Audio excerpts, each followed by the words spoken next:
I have face blindness. The system told me to capture the protagonist top, but it only gave me a photo and his pheromone scent before disappearing. After putting in all my effort to find him and finally getting him to marry me, the system suddenly reappeared. Seeing the husband beside me, the system blared a piercing alarm. I told you to capture the protagonist top. How did you end up with his brother? His brother is the biggest villain in this world. Chapter 1. When the system found me 3 years ago, I was fighting a wild dog for half a piece of bread. It said that as long as I successfully captured the protagonist top of this world, it would give me a huge sum of money. So I wouldn't have to go hungry anymore. I agreed. The system helped me undergo a secondary presentation into an Omega, cleaned me up, and changed me into new clothes. It gave me a photo of the protagonist top, told me his pheromones smelled like roses, and then vanished. It didn't even leave a name, though I felt it was unreliable. Touching my rumbling stomach and the newly formed scent gland on the back of my neck, I decided to take a gamble. But the world is so big. Finding someone based solely on a photo and a scent is like finding a needle in a haystack, especially since I have face blindness. Fortunately, the protagonist top was a celebrity. I held the photo and asked a passerby, who recognized him at a glance and kindly took me to his company. Looking up at the skyscraper towering into the clouds, I felt a bit intimidated. How could a beggar capture a big boss? What kind of people hasn't he seen? Why would he fancy me? But I was truly too hungry. I summoned my courage and walked in. The receptionist was very gentle and told me I couldn't see the big boss without an appointment. The courage I had just mustered instantly deflated. Suddenly, someone behind me called out, "Mr. Stewart." So the big boss's name was Stewart. I turned around and saw a face that looked no different from anyone else's to me. But my nose caught a faint scent of roses. It's him. The protagonist top I'm looking for. I hastily ran over. Before I could even get close, my vision went black, and I fainted. I had fainted from hunger. When I woke up staring at the snow-white ceiling, my brain was a bit foggy. "You're awake." An unfamiliar voice carried a hint of pleasant surprise. I turned my head to thank him. "Were you the one who brought me to the hospital?" "Thank you."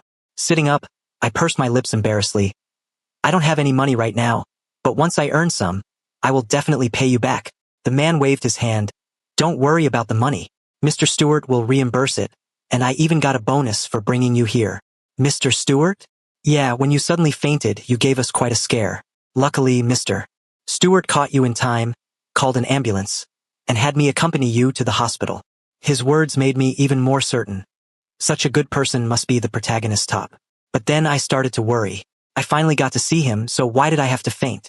I sighed, blaming myself for fainting at the wrong time.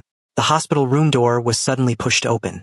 I couldn't clearly see the face of the person who walked in, but his figure and clothes looked somewhat familiar. And there was that faint rose scent. "Mr. Stewart, why are you here?" My heartbeat violently accelerated. "It really is Stewart." Stewart looked at me, his eyes carrying some emotion I couldn't read. "Head back to the company first. I'll keep an eye on things here. Have the assistant transfer your bonus to you." "Understood. Thank you, Mr. Stewart." After the man left, Stewart sat down next to me. "Hello, I'm Stewart." I nervously pinched my fingers. Hello, my name is Gabriel. Thank you for today. I will pay you back the money, though it might take a while." Also, the protagonist top was right in front of me, but I didn't know what to say. I had absolutely no clue how to capture his heart. I couldn't exactly just say, "I want to capture you." Right? That would be too stupid. "There's no rush to pay back the money." Stewart took out his phone. "Do you know your family's contact information? I'll have them come to the hospital." I shook my head, my voice dropping low. "I don't have any family, and I don't have a home." "I'm sorry." I smiled at him. "It's okay. No need to apologize. I've been used to it for a long time. If you don't mind." Stewart's voice was gentle and pleasant to hear. "My butler is currently short an assistant. Would you be willing to give it a try?" This was only our second time meeting. Why was he being so good to me? I knew he definitely had an ulterior motive, but I had nothing besides this body anyway. Besides, I was here to capture his heart to begin with. So, I agreed without hesitation. Just like that, I was taken in by Stewart. He brought me back to his home, a super luxurious, massive villa. I didn't dare look openly, but I couldn't suppress my curiosity, so I could only keep my head down and sneak peeks. "Sir." The sudden voice startled me, and I hastily withdrew my gaze. I was looking so intently that I didn't even notice when another person had appeared. Stewart introduced us. "Gabby, this is Butler Marcus." "Butler Marcus, this is Gabriel, the assistant I found for you." Yes, sir. Butler Marcus was a male beta. From now on, I would be his assistant. Stewart even set a salary for me, $50,000 a month. I stared in shock, my eyes wide. 50,000? That's too much, isn't it? How was I worthy of getting that much money? I would be grateful just to have a bite to eat. Butler Marcus chimed in. Sir has always been generous to his own people. Just work hard from now on, and that will be your way of repaying, sir. I nodded hastily. I will definitely work hard. Butler Marcus showed me around the villa and gave me a rough outline of my duties. It wasn't too difficult. I breathed a sigh of relief. Following what Butler Marcus said about Stewart's preferences, I cut some fruit, brewed coffee, and carried them toward the study. This should also count as capturing his heart, right? Being able to work for a salary while also completing my mission. Killing two birds with one stone. My steps became much lighter. I knocked on the door twice, and only pushed it open to enter after receiving permission. Sir, your fruit and coffee. Following Butler Marcus's lead, I also started using respectful titles. I set the things down and prepared to leave. Gabby. Yes, sir. With a smile on his lips, Stewart waved me over. Could you keep me company while I work for a bit? It's a little boring alone. Sure. I pulled up a stool and sat next to him. Stewart pushed the fruit in front of me and handed me a tablet. Do you know how to play with this? I shook my head. No, I don't know how to read. Chapter 2. I never went to school. As long as I can remember, I wandered the streets with my dad. Once, a kind-hearted person wanted to pay for my schooling, but my dad refused because begging with a child brought in more money. It wasn't until he passed away when I was 18 that I finally gained my freedom. But it was too late to start school at that age, and I had no money anyway. I started looking for a job, but because of long-term malnutrition, I was too thin and weak. No one wanted me for heavy manual labor. Since I couldn't read, no one wanted me for the easier jobs either. When I finally managed to find a job, I was fired because my severe face blindness meant I could never recognize people. With no other choice, I had to go back to begging. But I wasn't as thick-skinned as my dad, and being young and seemingly healthy made it very hard to get any money.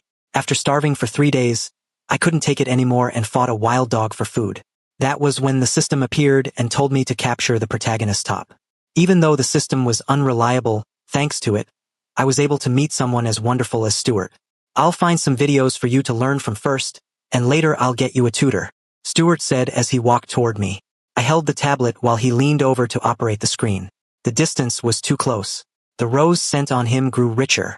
My heartbeat sped up, and I felt the scent gland on the back of my neck growing hot.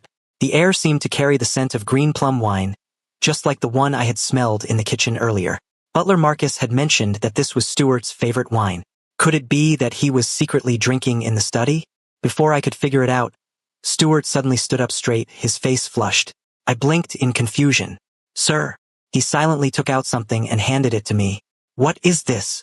A suppressant patch. It turned out that the green plum wine was the scent of my own pheromones. I had only recently undergone a secondary presentation from a beta to an omega, so I wasn't very familiar with these physiological changes yet. So when an omega experiences massive emotional fluctuations, their pheromones leak out uncontrollably? But isn't pheromone leakage completely normal? I could usually smell the faint scents on other alphas and omegas too, just not as strong as this. Looking at Stewart's reddened ear tips, I suddenly understood. They were probably influenced by their own pheromones long-term, which is why they always carried a scent on their bodies. Didn't that mean I would also carry the scent of green plum wine from now on? Stewart's favorite scent. At that thought, my heart beat even faster. The scent of green plum wine grew thicker and thicker. I started to feel dizzy, and my vision of Stewart doubled. His face continuously magnified before my eyes. It was as if he was going to kiss me. I widened my eyes. If he really kissed me, did that mean the capture was successful? In my dizzy brain, I felt both shy and expectant. Stewart didn't kiss me. He merely helped me put on the suppressant patch. The ice-cold suppressant patch stuck to my scent gland, and the heat immediately went down.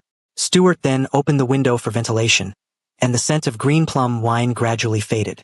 But I was still very dizzy. An uncertain voice came from above my head, carrying a hint of hoarseness. Drunk! I got drunk on my own pheromones?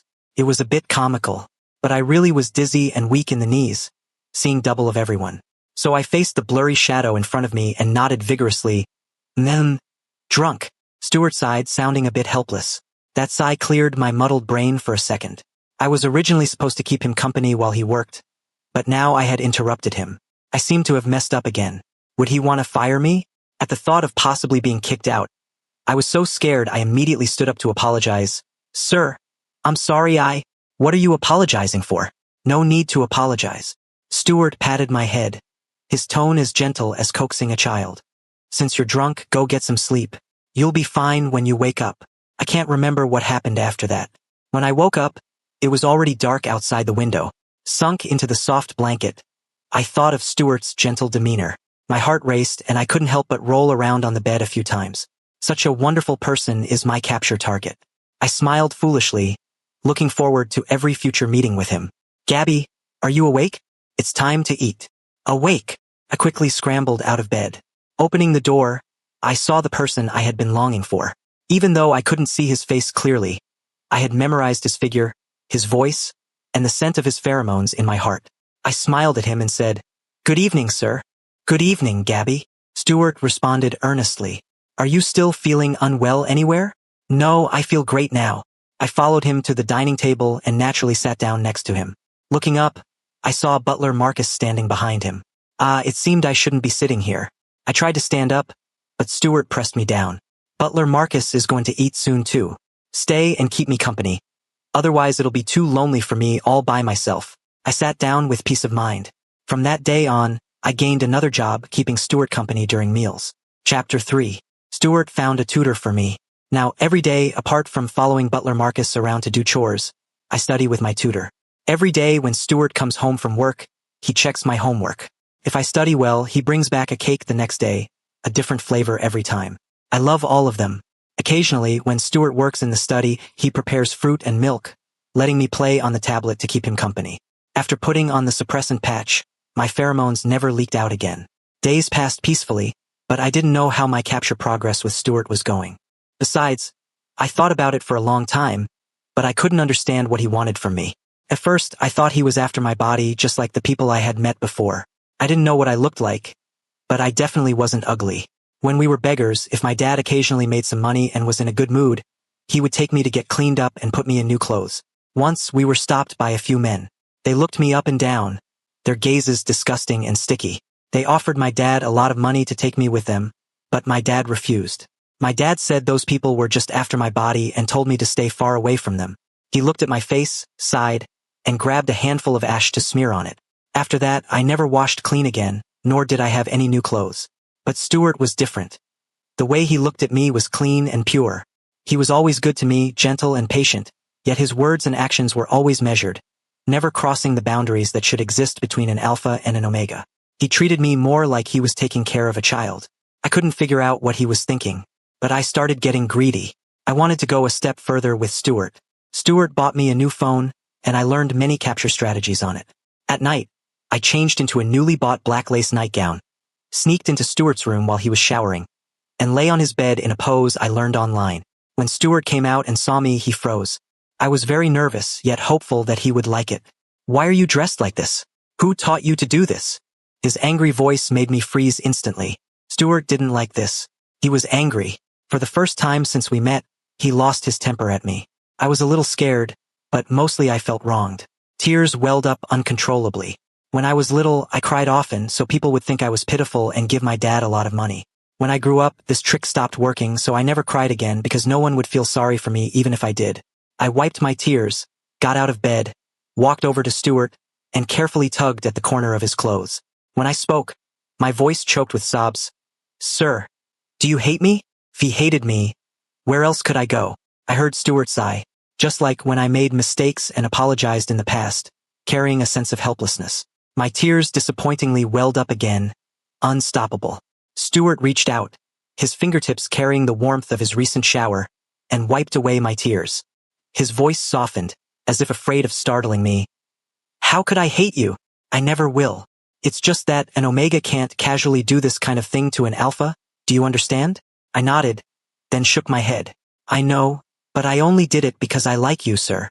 I lowered my head, not daring to look at his expression. "Sir always treats me like a child. I don't want that. I want to develop a deeper relationship with sir." I took a deep breath, looked up into his eyes and asked, "Why are you so good to me, sir? Do you like me too?" Stuart's eyes once again revealed that emotion I couldn't read. He didn't answer, and I didn't leave, stubbornly holding his gaze. After a long time, he cupped my face and gently kissed my eyes. I love you. I have since a long time ago. Stuart responded to me. He likes me too. I felt like my heart was going to explode. My scent glands started to burn again, and my pheromones rushed out uncontrollably. The scent of green plum wine quickly filled the entire bedroom. I saw the undisguised obsession in Stuart's eyes. He asked hoarsely, "Gabby, will you regret it?" "As long as it's you, sir, I will never regret it." I threw my arms around his neck and kissed him. "Mark me, okay?" After I spoke, the scent of roses instantly surrounded me. So tired. I can't remember how many times I passed out, nor do I know how much time had passed. Every time I opened my eyes, everything in front of me was swaying, without a moment of peace. It turns out that even someone as gentle as Stuart has such an out-of-control side. Chapter 4. 7 days later, the marking finally ended. I lay paralyzed in bed, my entire body so sore I didn't want to move, my mind still a bit fuzzy. The two pheromones on my body mixed together, becoming the scent of rose and green plum wine. Stuart walked in carrying a bowl of porridge. As soon as I saw him, I subconsciously wanted to hide, but in my current state, even shifting a little was difficult. He easily pulled me into his arms and fed me the porridge bite by bite. After finishing the whole bowl, I started feeling sleepy again. Stuart kissed my cheek. "Go to sleep." He got up to leave, but I grabbed the corner of his clothes. I looked at him. "Sir, can you sleep with me?" Stuart didn't hesitate. He put down the bowl and got under the covers. We embraced and caught some more sleep. I was still Butler Marcus's assistant. It was just that sometimes, when I messed around with Stuart too late the night before, I wouldn't be able to get up for work until noon the next day. Today, I slowly crawled out of bed, washed up, and went downstairs, only to see a familiar figure sitting on the sofa. I instantly perked up and walked over quickly. "Sir, why are you back so early?" Stuart had told me to stop using respectful titles, but I was used to it and couldn't change. He didn't force it, letting me do as I pleased. The person on the sofa turned his head. I instantly stopped in my tracks. This person's figure was very similar to Stuart's, and even his pheromones carried the scent of roses. But he wasn't Stuart. "Who are you?" "So you're my brother's Omega? Not bad looking. Brother-in-law, don't stay silent. Tell me how you hooked up with my brother. Did you rely on this face?" This person was Stuart's twin brother, Zachary. I had heard of him before, but I didn't expect to meet him so suddenly.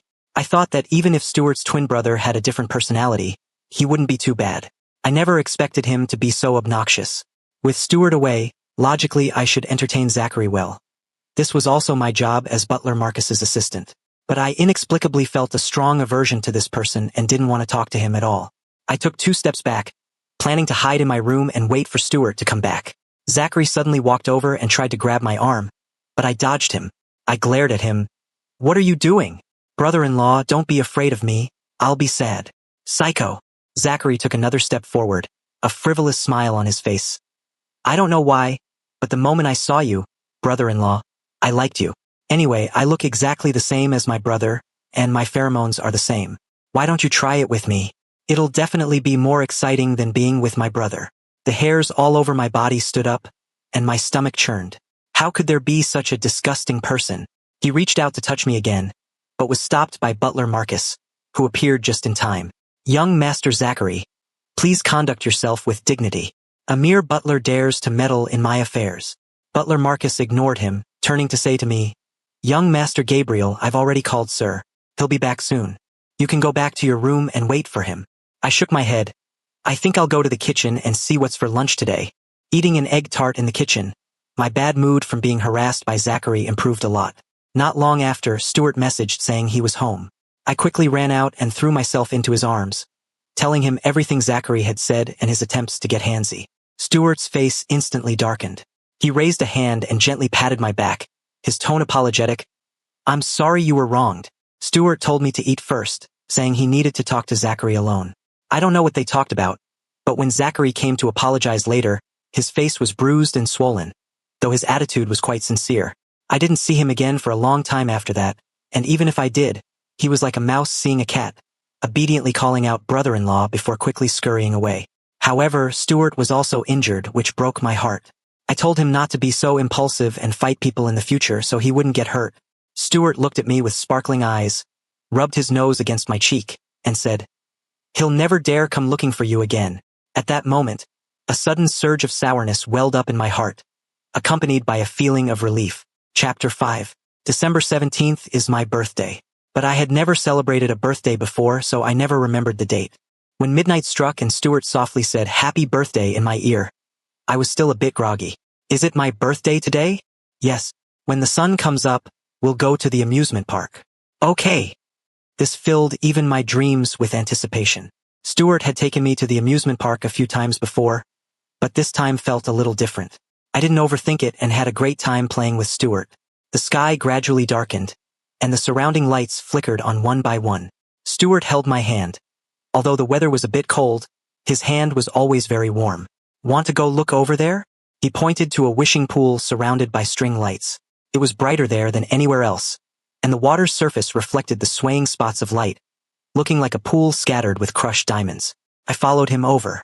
Just as we stood still, a gentle piece of music suddenly started playing behind us. Stuart let go of my hand and went down on one knee, holding a velvet box. The brilliance of the diamond ring reflected in his eyes, shining brighter than all the surrounding lights. Stuart was proposing to me. This was a scene I had dreamed of many times, and now it was actually coming true. I stared blankly at the diamond ring until Stuart's fingertips gently brushed the back of my hand, abruptly bringing me back to reality. Baby, are you willing? I do, I answered loudly, my voice ringing out even louder than I had imagined. I thought that was the end of it, but I didn't expect that upon returning home, there would be a meticulously prepared birthday cake waiting for me. Stuart put a birthday hat on my head. I felt that he had made this birthday hat with his own hands too, and I decided I was going to treasure it properly. After lighting the candles, it was time to make a wish. I wished to always be together with Stuart, never to be separated. At the moment I blew out the candles, out of the corner of my eye, I caught a glimpse of what seemed to be a dark mark on Stuart's wrist. I paused for a moment, then reached up and turned on the overhead light. Under the bright light, I clearly saw the tattoo on Stuart's wrist. It was my name, Gabriel. I gently traced it with my fingertips, looking up to ask him, "Sir, when did you get this tattooed?" He looked down and smiled, his thumb rubbing the back of my hand. "In the early hours of the morning, while you were asleep," I thought to myself. No one else in this world will ever love me more than Stuart does. I was 20 years old, but the legal age for marriage was 22. We had to wait another 2 years. However, my current dynamic with Stuart was no different from being married. So, 2 years wasn't too long for us. To me, it felt like the blink of an eye. During this time, the system never appeared, and I had almost forgotten about it. But just as the officiant asked me if I took this man to be my husband, the system suddenly appeared. "Host, I'm back. Sorry, my programming had a little glitch, which is why I disappeared for so long. How is your capture mission coming along?" I looked into Stuart's eyes, solemnly said the words "I do," and only then replied to the system. "I've already married the protagonist top." The system set off fireworks in my mind. As expected of the host I chose, even without my help, you completed the mission so quickly. But when it saw the person I was marrying, it suddenly let out a piercing alarm. "Wait, that's wrong. I told you to capture the protagonist top. How did you end up capturing his brother?" "Huh? His brother is the biggest villain in this world. How could you capture him?" I remained silent for a moment, then asked, "Are you saying Zachary is the protagonist top, and Stuart is the big villain?" "Yes, obviously. Who else?" I thought of the gentle and considerate Stuart, and then of Zachary, who acted like a hooligan the very first time we met. I felt the system must have made a mistake. I stopped paying attention to the system's yelling and focused entirely on my wedding with Stuart. No matter what it was, nothing could stop us from being together. Stuart and I were already married, but the system still wouldn't give up, insisting I go capture Zachary. Even if it develops into a brother-in-law relationship, it doesn't matter. In short, you must capture Zachary. I was very confused. Why does it have to be Zachary? The system hesitated for a moment, then finally confessed. "All right, I'll tell you the truth. You are the protagonist bottom of this world, destined to be with the protagonist top." The system said that even without its intervention, I would have undergone a secondary presentation into an Omega. A beggar suddenly turning into an Omega, even covered in dirt, would easily encounter danger. But a kind-hearted person saved me and left me a large sum of money. I didn't know who he was. I only remembered he had rose-scented pheromones. Later, I encountered Zachary, who was injured from a fight and unconscious. His pheromones also smelled like roses. I knew he wasn't my savior, but because of that familiar scent, I felt compassion and saved him. As a result, I became entangled with him. The system said we would unfold a deeply agonizing, abusive romance. But I felt the system was wrong. Even for an abusive romance, both sides must have feelings for each other. But I didn't like Zachary at all. It was him who constantly pestered, hurt, and humiliated me. Later, I met Zachary's twin brother, Stuart. I recognized that he was my true savior. He rescued me from Zachary's hands once again. I started interacting with Stuart frequently. Zachary said I was betraying him, and the system also said I was approaching Stuart just to make Zachary jealous. But I genuinely liked Stuart. It wasn't at all like what they said. In the end, I was tortured to the point of a breakdown by Zachary and chose to jump off a building. At that time, Stuart had come looking for me holding a bouquet of roses, and I fell straight down right in front of him. He must have come to confess his love to me, but instead, I died right before his eyes. I didn't know how he felt at that moment. He must have been incredibly devastated. I cried until I was out of breath, finding it hard to even breathe. Chapter 6. The system continued. After you died, Zachary regretted it endlessly. He couldn't sleep at night, hugging your photo and missing you. He cleanly cut off all those messy omegas and betas around him, vowing to stay chaste for you for the rest of his life. Unexpectedly, Stuart, that big villain, went completely mad because of your death and dragged Zachary down to perish together with him. With the protagonist top dead, the small world couldn't continue running. That's why I bound you to do the capture mission. I cried and retorted. Stuart and I were the ones who truly loved each other. Zachary tortured me like that. He's the real big villain. Even if I captured Zachary with his personality, he would still torture me.